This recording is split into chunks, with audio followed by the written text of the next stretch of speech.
Good evening. This is the king of all mediums. I'd like to welcome you to podcast number 57. Remember, so it's a beautiful day and a cool evening in New York. Pretty nice, low humidity. Summers in New York can be very, very humid. Okay, so let's see what we got today. So today we're going to do a 4 new finds video, and let's see what we have on the thing. We're going to have 2 CDs, and we're going to have 2 albums, and you can see behind me I moved my Monterey Festival, June 16th, 17th, 18th, so we can see it now. So might as well, you know. Okay, let's see. So the first CD is the Jimi Hendrix Concerts. Now this is a great, gotta get the right way.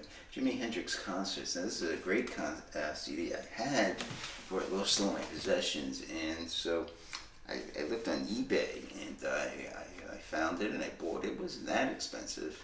I look back on eBay, there wasn't many copies. This is not released because now the persons who Jimi Hendrix, who does all these, is Jimmy's half sister, for some reason doesn't want this released anymore. But this is a great CD, and I was kind of lucky because the copies I saw now are like $20 starting. So you know, I put it in my CD player, and of course what happened, it did play. This is the first time that has happened, and so I looked on the back, and so you could see, I don't know if you could see, it says made in France. So there might, so I was thinking this is probably a compatibility issue.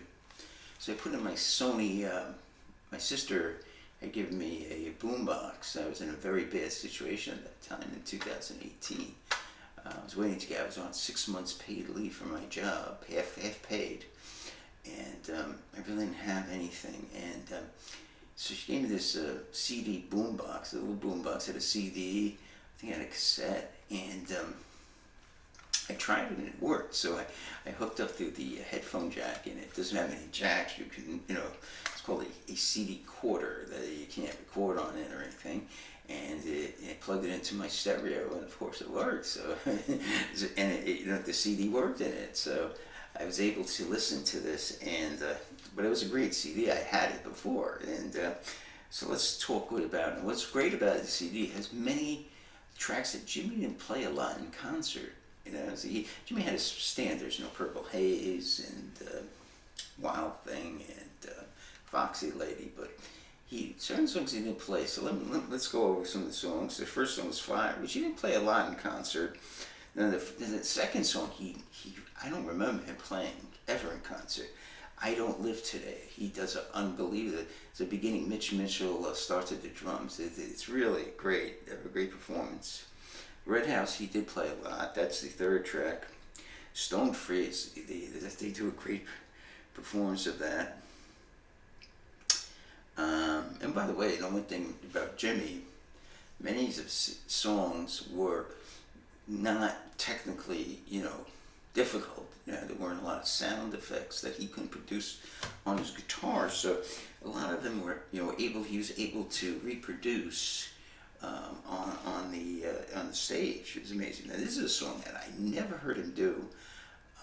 And this was, let's see where this was done. This was done at the Winterland, October 10, 1968. Are You Experienced?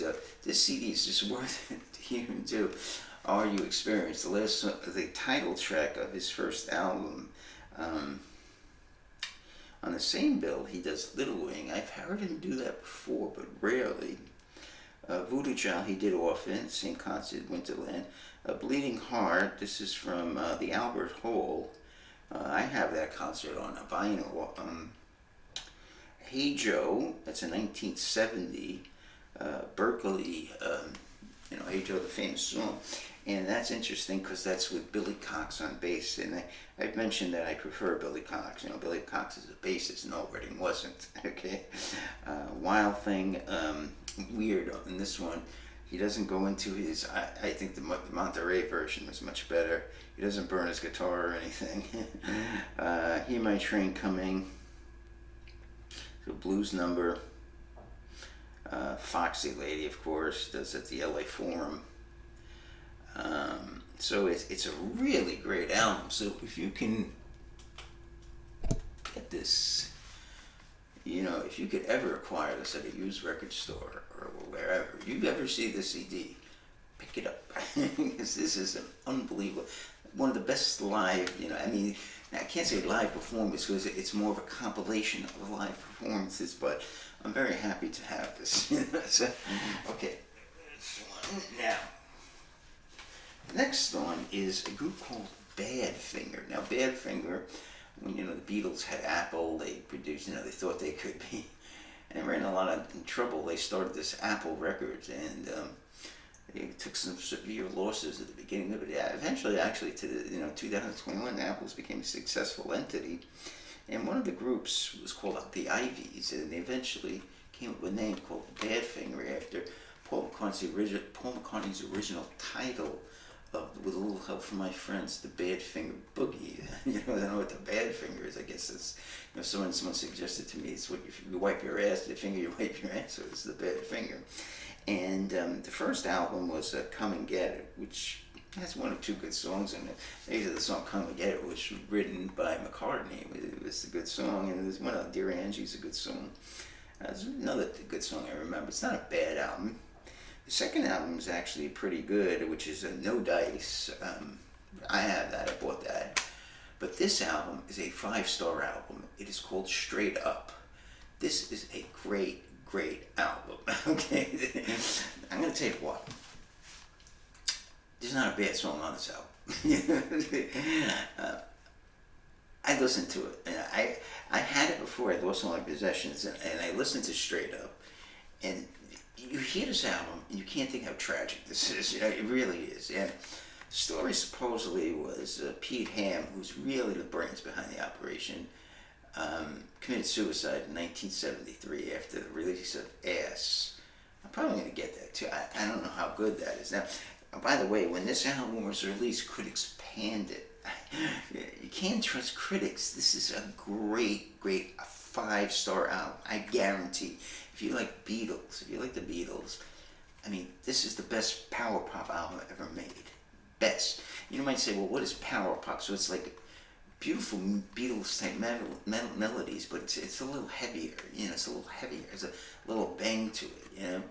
And this album, I could listen to over and over again. It's just so great, and 5 stars easily.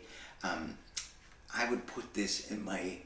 Okay, it's a great thing. The top, I have to do this, the top 25 albums of all time. And this would definitely be in the top 25. So it's just that good. Okay, so the album is Straight Up. So let's go over some of the tracks. Take It All, which is a great song.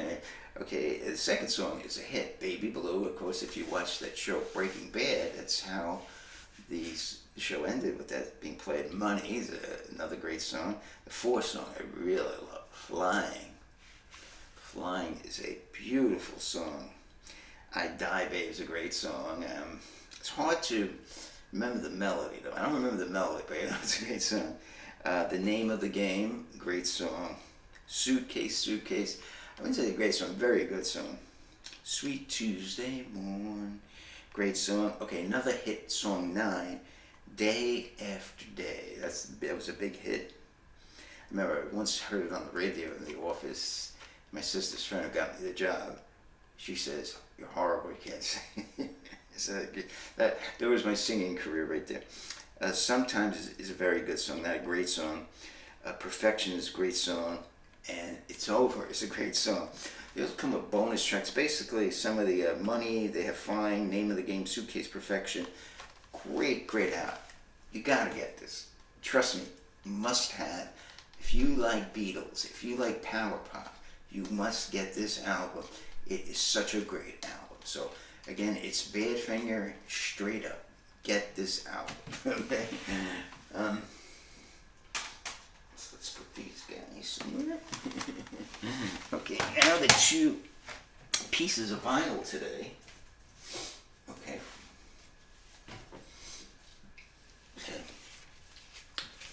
at least sometime in 1971, I think early 71, the Yes album. Now, I'm not a big prog fan, okay? So let me tell you a little experience. So everyone's saying this Genesis,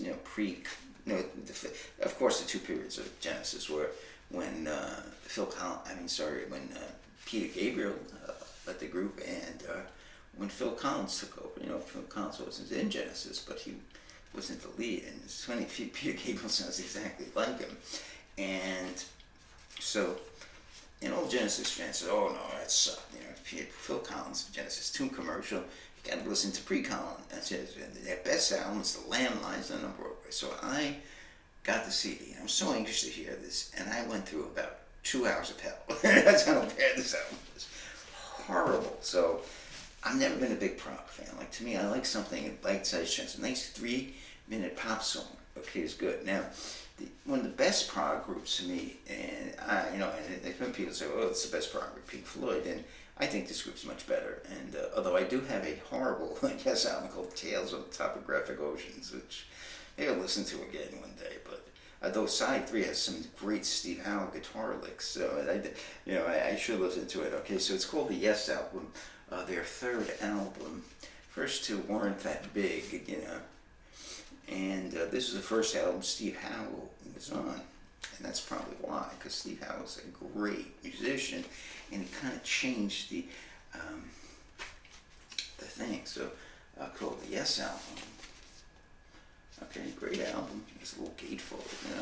By the way, if you don't know, it's called the gatefold. Inside, what the hell's in here? I don't know, what's that guy? Or is that a chick? No, it's a guy going Okay, so let's see what's on this. Now, one thing about progressive groups, they have like songs, and they like Rush, they have songs with subtitles, subparts, it's kind of annoying, but okay. Number 1 is Yours, Moses Grace, clocking in at 9:36. Great song. A live acoustics piece, The Clap, pretty good. It's a much better acoustic piece. It's called Mood for a Day, which I love. That's a great song. Okay, Starship Trooper clocks in 9:23 with 3 parts: Life Seeker, Disillusion, and Worm. Now, you can tell a good progressive song when you don't get bored, and that's why I like this album. You don't get bored. And I was listening to that horrible Genesis album, and I was getting bored. I was like, when is this going to fucking end? I got to listen to this whole fucking thing. Okay, that takes care of side 1. Now, side 2 begins with my favorite Yes song, and it's called I've Seen All Good People. And their best song, Your Move, not Roundabout, Your Move. What a great song that is. It's a terrific song. And part B, that's part A, and part B is All Good People. It's more of a jam. Remember Chris Squire, that's Your Move leads into Your Good People, All Good People.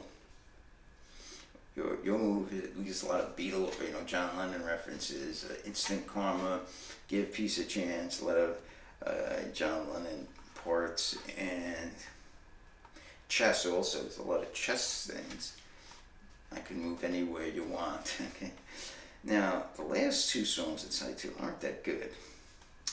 Adventure's okay, and the final track, Perpetual Change, is kind of meh, clocking in at 8:30. But the songs in this album are so strong that we could overlook them. Now, can I give this 5 stars? No.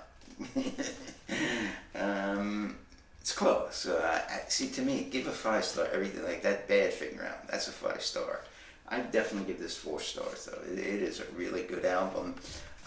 If it ended a little better, the last 2 songs I do not like. The Venture and the Perpetual Change, to me, especially Perpetual Change, is filler. If they came out with a better ending to this album, I would definitely give this a 5-star. But excellent album, definitely worth it. Okay, so the 3 good finds so far. Let's take a look at number 4. And by the way, I don't think I can listen to that Genesis album again. I want to hire someone to listen to that Genesis album. It just can't be done. No human can do it. I know that. Because people go, "Oh, this is such a great album." There's pictures of it. Wow. I know. I was thinking about taste today. How can someone born, have such? I can see everyone hates rap music. You got to be something mentally wrong with you if you like rap music. But how can someone with normal taste like that album? It's just horrendous. They got talent, obviously, the Genesis, but I like some of the the Phil Collins era Genesis. Okay, our final entry in tonight is Roger the Engineer by the Yardbirds. Now, this album was released in the United States as Over, Under, Sideways, Down, so many of you might not recognize. In Great Britain and the rest of Europe, it was released as Roger the Engineer. Now, this is a 180 gram vinyl, which I like, nice and heavy, prevents skipping. Also, this album contains an extra, and that's probably one of the reasons. If you didn't have it, someone buy it. And King of the Song I wanted, Happenings 10 Years Time Ago, which is a single which never appeared on any album, and not even any greatest hits collections, because, and I said after the two eras of the Yardbirds, I think the Jeff Beck and Jimmy Page era were controlled by a different guy, different owner than the Eric Clapton era. Okay, so let's go into the songs. Okay, so I went through a few of these when I went to that Yardbirds, because the Yardbirds featuring Eric Clapton, Jeff Beck, and Jimmy Page. Okay, so let's go through some of the songs. Lost Woman Begins, I talked about that great bass riff, eventually covered by the James Gang, which my brother said was great. Over, Under, Sideways, Down is a great song. The Nads Are Blue, interesting because Jeff Beck sings on it, and Jeff Beck doesn't usually sing, but it's a pretty good song. He sings when it's not that terrible, I don't know why he didn't sing more. I Can't Make You Mine is okay. Wreck My Mind, another okay song, both kind of rockers. And Farewell is it's a piano piece which has like a lead vocal and then in the chorus. Good song, but it's a little short at 1:32. Okay, that's side one. You flip it over. I talked about the first song, Hot House of Omar Rashid, and that's a really good song. I like that song. It has like a Gregorian chant. Jeff's Boogie I like a lot too. I talked about that. It's an instrumental, He's Always There, and that's basically a guy complaining, I like you a lot, but he's always there. Turning to the Earth I like. That's a psych song. What Do You Want? What Do You Want is the fifth song.